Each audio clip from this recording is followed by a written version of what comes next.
Fridge House Agencies, opposite DFO Office, Nilambur.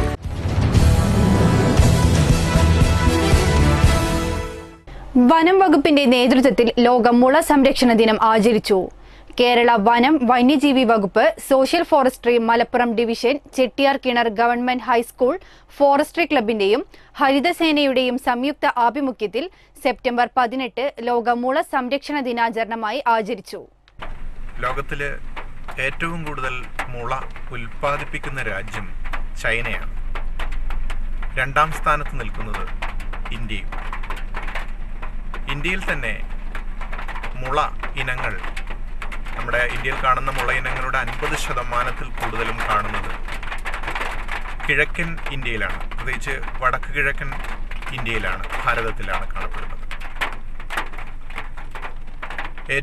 ലോകത്തിലെ ഏറ്റവും വലിയ മുളയായിട്ടുള്ള ബാംബൂസ ജൈജാൻഷ്യ ഉൾപ്പെടെയുള്ള പല വിധത്തിലുള്ള മുളകൾ നമുക്ക് അവിടെ കാണാനായിട്ട് സാധിക്കും. ബോധവൽക്കരണ ക്ലാസ്, ഫോട്ടോഷൂട്ട് മത്സരം, മുള നട്ടുപിടിപ്പിക്കൽ എന്നിവ സംഘടിപ്പിച്ചു. ഓൺലൈൻ ആയി നടന്ന ബോധവൽക്കരണ ക്ലാസിന് social forestry ACF VP Jayaprakash, social forestry deputy range forest officer grade CM Muhammad Ashraf എന്നിവർ നേതൃത്വം നൽകി. പ്രഥമ അധ്യാപകൻ RS മുരളീധരൻ സ്കൂൾ പരിസരത്ത് മുളകൾ വെച്ചുപിടിപ്പിച്ചു. PTA president K Shamsuddin, vice president Subair K, social forestry club convenor Asainar Edarikode, Mubashira teacher, forestry club അംഗങ്ങളായ ജസ്വാൻ മുനവർ, ജസ്മിയ പർവീൻ എന്നിവർ സംബന്ധിച്ചു. തത്സമയ നോട്ടിഫിക്കേഷനായി മലാല ന്യൂസ് ചാനൽ സബ്സ്ക്രൈബ് ചെയ്ത് ബെൽ ബട്ടൺ എനേബിൾ ചെയ്യുക.